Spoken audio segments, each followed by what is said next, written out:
Na ženský, aha. Nie, ak vidíš, musí nejakú ženskú. Áno, čak niečo privoláme.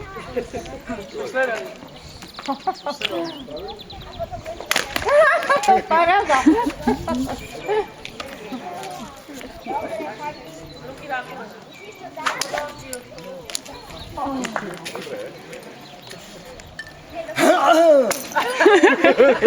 Keď to sa uteším? No veď, pekné. Práve tyko na to neuvidíš. Však práve proto, že aby ste videli, že to dokážem aj se zavritýma očama. No, že keď mám vlasy na očách, takže mám ich ako zavrité, no. A je to perie, tomu hovoríš vlasy? Ale tak. Ne, tak to je ako v tém pro človeka, že tu je vták, tu je rebra, toto, tak tam unikajú vlasy, tak ja to tiež tak nazývam, no. Pani kaderníčka, no.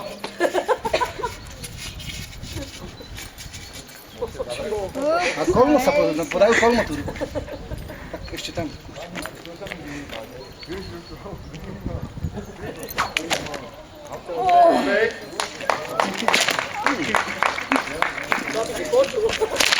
Čo by to nevedel?